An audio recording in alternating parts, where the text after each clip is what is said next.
Give this motherfucking video a thumbs up. Yeah.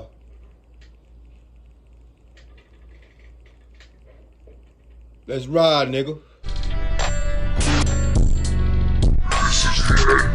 Mr. Ballin, man, with another motherfucking video, Mr. Ballin Sunday. How y'all goddamn Sunday going so far? You feel me? I wish Mr. Ballin start dropping these motherfucking videos on the goddamn on in the morning time like he used to. On the evening of June 17th, 2004, a 21-year-old woman named Molly Daniels pulled into the driveway of her little home that she shared with her husband and 2 kids in suburban Texas. It had been a long day for Molly at the home remodeling business where she worked as a receptionist, and so now that she was home, the last thing she wanted to do was go inside and make dinner for her family. And so, after turning off her car, Molly just sat there in the driveway for a couple of minutes, just zoned out looking out the window, but eventually she kind of snapped out of it, she gathered up her things, she got out of the car, and she made her way up to the front door. And as soon as she stepped into her home, that bad mood she was feeling from work was wiped away and replaced with happiness. Because the first thing she heard the second she was in her home was the sound of her 4-year-old son, Caleb, hysterically laughing. And so Molly walked into the back room and she found her son, along with her husband, Clay, rolling around on the ground, tickling each other. And next to them was their 1-year-old daughter sitting on the rug, laughing as well and clapping and watching along. And so as soon as Molly walked into the room, Clay, who was underneath Caleb, stopped for a second and grinned up at Molly. Molly smiled back, and then Clay and Caleb went back to wrestling, and the 1-year-old continued to laugh and play along. And so Molly suddenly felt so content with her life. It was so incredible to have a family of her own. And so, with a big smile on her face now, she headed off into the kitchen to make dinner. Life had been tough financially for the Daniels family recently. The city where they lived, called Leander, was located just north of Austin, Texas, and it was getting more and more expensive every single year.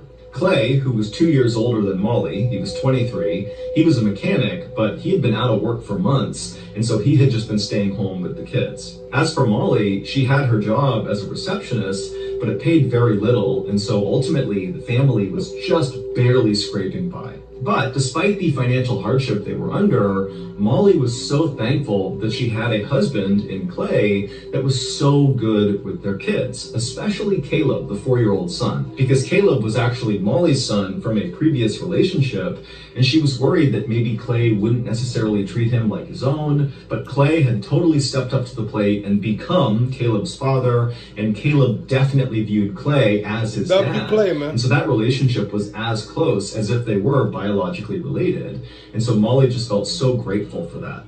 That evening, the family sat down and had dinner together, and then afterwards, Molly and Clay got the kids off to bed, and then Molly and Clay stayed up and watched TV together. But after a while, Molly said she was tired and she was going to go to bed. Clay said he'd be staying up for a bit longer, and so the couple kissed, said goodnight, and Molly made her way upstairs.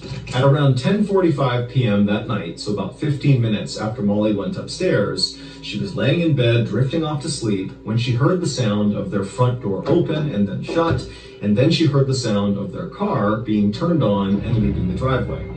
Now, this was not a big deal for Molly because earlier that night, Clay had mentioned kind of offhandedly that he wanted to go see his mom that night, that he might swing over there and say hello. He had a couple of paperback books that he wanted to give her, and so Molly knew there was a chance he could be doing that, and so she assumed that had to be what she was hearing, and so she forgot about it and fell asleep. The next morning, when Molly woke up at 6 a.m., she rolled over and she saw Clay was not in bed with her. Now, she wasn't immediately alarmed by this because it wasn't unusual for Clay to get up really early. And so Molly climbed out of bed, she made her way over to the window, and she looked down at the driveway, expecting to see their car back, meaning Clay would be downstairs somewhere. But she looked in the driveway, there was no car. And so suddenly feeling kind of panicked, Molly went downstairs and looked around the house. Clay wasn't there, and so she picked up the phone and she called Clay's mother. And when Clay's mother picked up, Molly said, "Hey, is Clay with you? He said he was stopping by last night. I heard him leave. Is he with you?" And Clay's mother would say, no, he's not here. And in fact, I didn't even know he was going to be stopping by last night. I haven't heard from him. The drive from Molly and Clay's house to Clay's mother's house was 40 miles of twisting, fairly dangerous highway. Damn. Now, Clay regularly made this trip to and from his mother's house, and so Molly was never that worried about him going on this 40-mile stretch.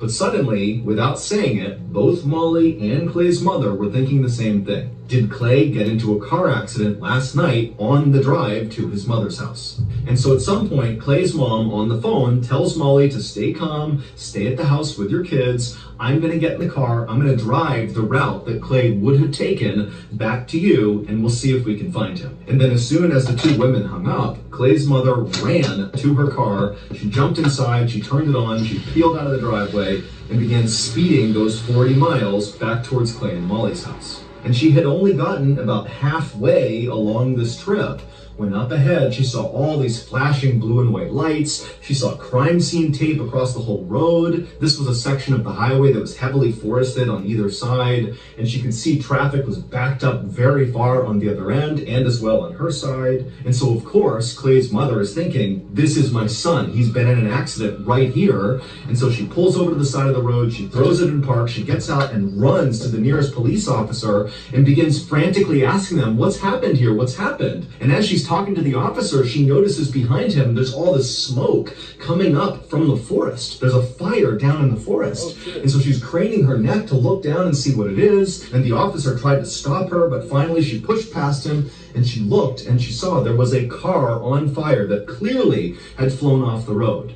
And so in a total panic, she begins asking the officer, do you know who it is? Is it my son? Is it Clay? The officer told her to please calm down. We have no idea whose car this is. We're trying to figure it out. The fire department hasn't even put the fire out yet. We don't know enough to tell you anything. But at this point, Clay's mother could not wait any longer for answers. And so she turned around, she ran back to her car, she hopped in it, and she made her way around this big police barricade and sped the rest of the way to Clay and Molly's house. And there, she picked up Molly, she drove her back, and when they got there, both women are totally hysterical, but they run right up to the police tape, and they look down in the direction of where this fire had been, which now had been put out. There was just smoke coming off of this car frame that had been totally burned out.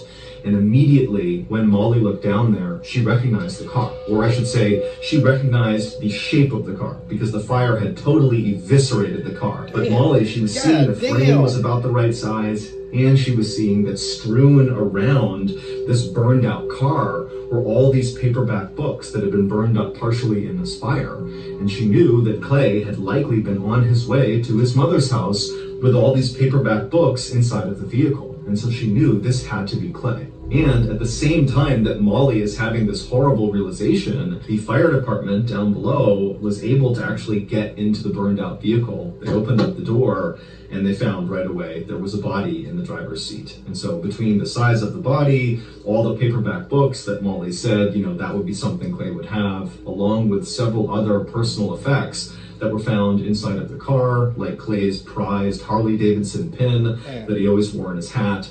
It was obvious that this was Clay. How many subscriptions are you paying for? Rocket Money finds sneaky or forgotten subscriptions. When word spread about Clay's death, Molly's neighbors and friends in Leander jumped into action. People loved Molly in Leander. She was this very sweet, very kind woman who was a little bit so... Some had to be in the road or something. God damn.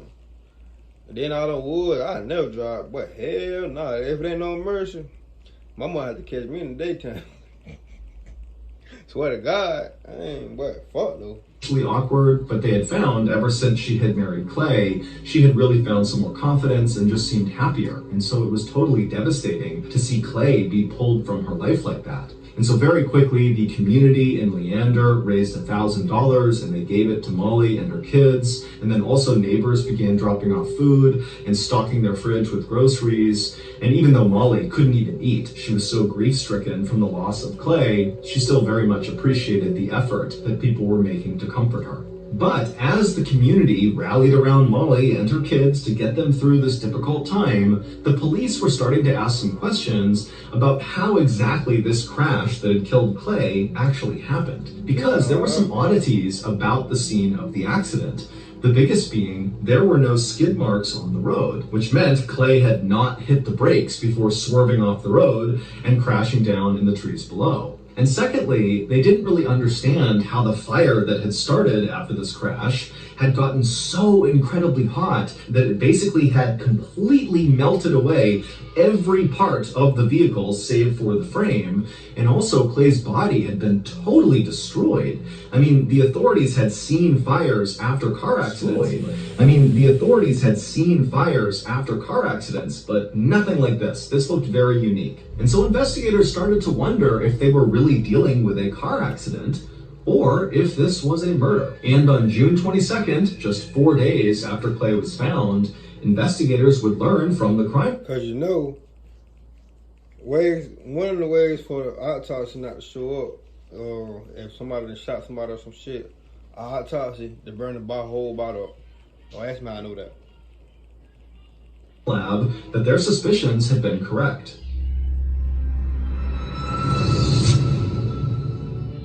We did a merch drop last year, and the gear was awesome. We were Mr. Ball's 30th anniversary, 300th anniversary too. So happy with it, but the shipping issues, or flannels, hood. I'm gonna give me a Mr. Ball shirt, man. It would turn out there was lighter fluid found all over the front seat of the car, so that was the reason the fire had gotten so big. And then during the autopsy, Clay's lungs showed that he had not ever inhaled any soot, meaning he was dead when the fire started. And so very likely, Clay was murdered and the car accident was staged. Interestingly, when word started to get out in town that Clay's death seemed suspicious and that maybe he was murdered, it turned out nobody was surprised, because even though Molly adored Clay and thought he was a great father, most other people in Leander hated him. He was known around town to be this totally short-tempered guy who would just pick fights with people out of the blue. In fact, at Clay's own funeral, his literal best friend stood up to eulogize him, and during this, he said, "I think honestly, the world is a better place without Clay." Damn. And so investigators began looking into Clay's background to see if they could find connections with people that might have a grudge or some reason to be mad at Clay who might want to do him harm. And very quickly, investigators found something. Just 10 days before Clay was found, he had pleaded guilty to sexually assaulting a 7-year-old girl. But the sentence he received was incredibly light. He was given 30 days in jail, which he had not served yet, and probation. Now, the father of the victim. What?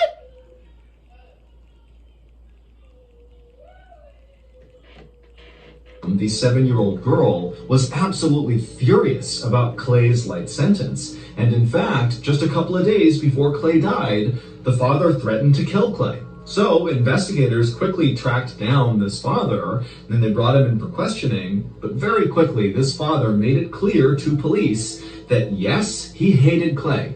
Yes, he had threatened to kill Clay, but no, he had nothing to do with what happened to Clay. And the father had an alibi to back that up. And so, after confirming his alibi, the police somewhat reluctantly allowed the father to leave, even though to a lot of them, he just really seemed like the slam dunk primary suspect, but he couldn't have been. And so with him out of the picture, the police were kind of back to the drawing board. And so they decided they would actually go talk to Molly and see if maybe she could shed some light on who else might have wanted to hurt Clay.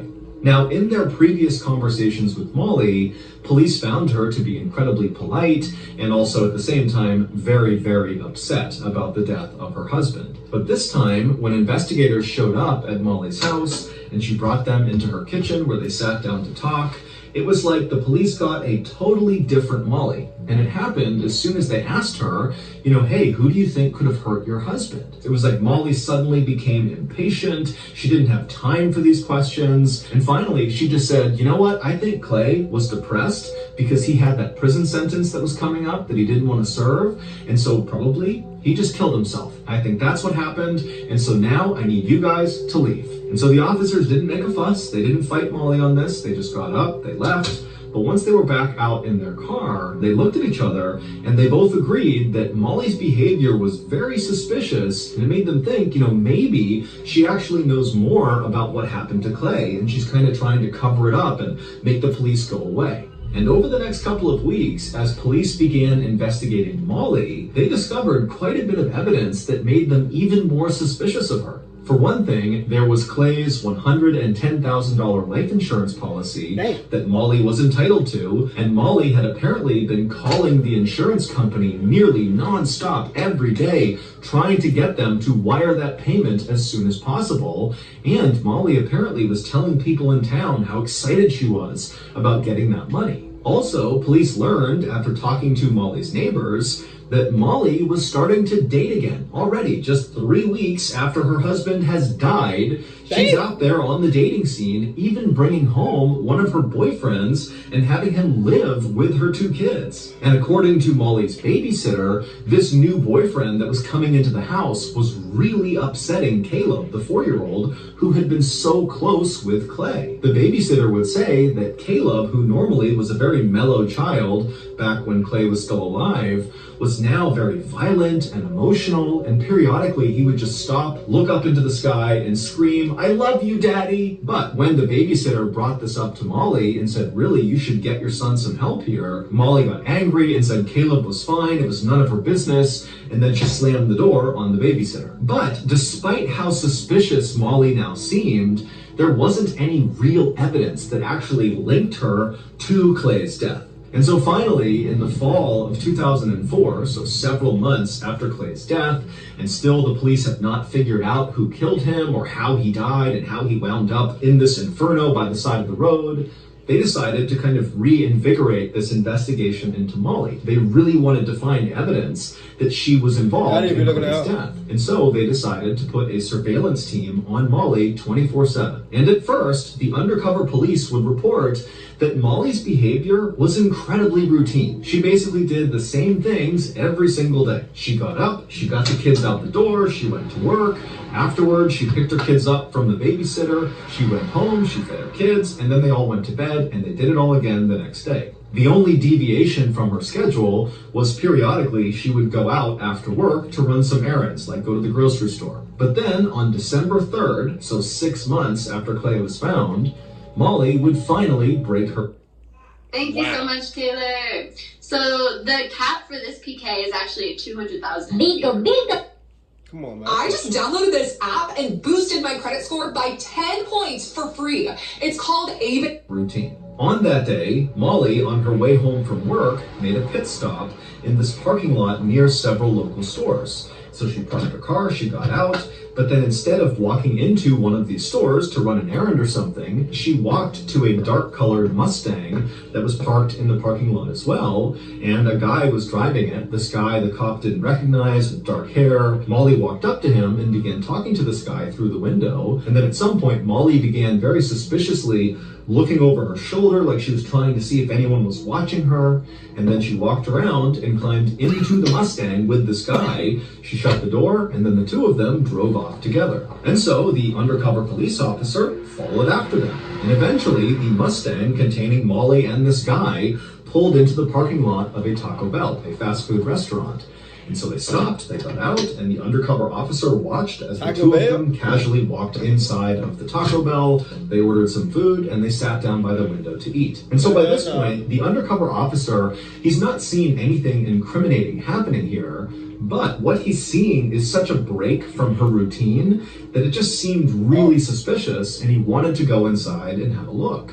And so he called for backup from another undercover officer who was part of the surveillance team. He came into the parking lot, and then the two of them, these two officers who are wearing plain civilian clothes, they both got out of their unmarked vehicles, and they casually walked into the Taco Bell, and they got in line to order food. And as they were standing in line, one of the undercover officers casually turned around in line and very nonchalantly scanned the room, like he was looking at nothing in particular. But in reality, what he was doing was taking a quick glimpse at Molly and this guy she was with. And when the officer took this quick glimpse, he noticed something very strange about the guy that Molly was sitting with. Something that the officer hadn't seen before, but now that he was up close, he could see it. And as soon as he saw this strange thing, the officer tapped on his partner's shoulder like, all right, we're doing something here. The officer reached down, put his hand on his concealed gun underneath his shirt, and then he walked across the restaurant, not even pretending to be undercover at this point. He's basically giving away that he's a cop. He strode right over to their table, and when he stopped in front of them, Molly and the guy she was with both looked up at him in surprise, and the officer just stared down at the guy. Not at Molly, just at the guy. Hitman. The strange thing the officer had caught when he looked over at the guy was that he recognized him. This was someone he knew personally from being in law enforcement in the area. This guy was Clay Daniels, Molly's supposedly dead husband. He had just clearly dyed his blonde hair black. It would turn out Molly and Clay had staged his death in order to keep him from having to serve that prison 30 days. He know that they were gonna mop his motherfucking ass. So he faked his death. Is crazy. That's how you know he did that shit to that 7-year-old baby. You want to do 30 days, so you fake your death. Is crazy. Now you finna get more years. It's even more crazy. Probably gonna get about 8 years. I don't know how much you get years for faking your death. I don't. But they let you know he did that shit to that baby though. Fuck that nigga. I hope that nigga sentence for the sexual assault charge, and so they could collect on the $110,000 life insurance policy. The body that was found inside of the burned out car was obviously not Clay's. It was the body of an 81-year-old woman who Clay had dug up from some isolated cemetery, thrown inside of his vehicle, and then pushed his vehicle off the road and lit on fire with lighter fluid. And so that was why there was no skid marks up on the road, because again, this was not a car accident. What in the motherfucking Ed Jean, Texas Chainsaw Massacre shit this nigga got going on? This nigga dug up a dead body that was dead. Boy, if you, boy,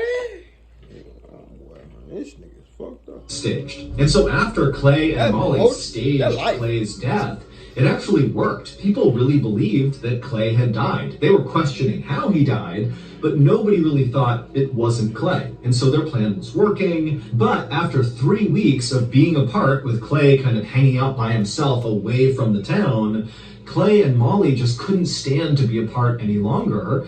And so Clay dyed his blonde hair black. That was the only thing he did to disguise his identity. And then he just moved back into the home with Molly and the kids. And so that was the new boyfriend that neighbors were seeing Molly with. She was not actually going out on new dates. She was just back with Clay. And Clay's stepson, Caleb, the 4-year-old, he immediately recognized that his father was back, even though he had black hair. But Molly and Clay had convinced the little boy that Clay was not really Clay. Instead, this was the new boyfriend, Jake. This is very likely why Caleb had begun acting out.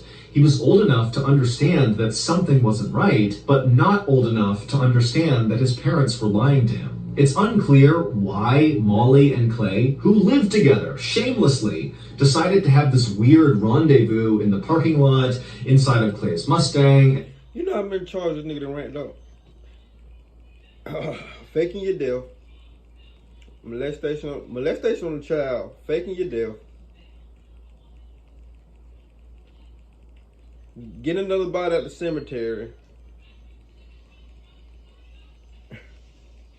This nigga finna go away for life. And then go to Taco Bell and eat together. But regardless, it was this secret meetup that ultimately led to them getting caught. Molly and Clay were both charged with insurance fraud, and they both pled guilty. Molly was sentenced to 20 years in prison, and Clay was sentenced to 30 years in prison, plus 20 more years for probation violations. Molly has since been paroled, while Clay is still in jail. God damn, Clay, you got what you deserve, you motherfucker. So I ain't gonna care. This was a story. I thought she had killed that nigga at first. I ain't gonna care. I thought she killed him at first, because I really thinking that he molested one of her kids, and she found that, and she ended up killing his ass. That's what I actually thought it was. That's why I was shaking my head like, oh yeah, I see what they going. But yeah, they got the fuck out of me with this. He got, bruh, Mr. Baller got me with them. I ain't gonna care. But give it a thumbs up, like, subscribe, share my motherfuckers in that video. Happy Sunday. Let's ride, man.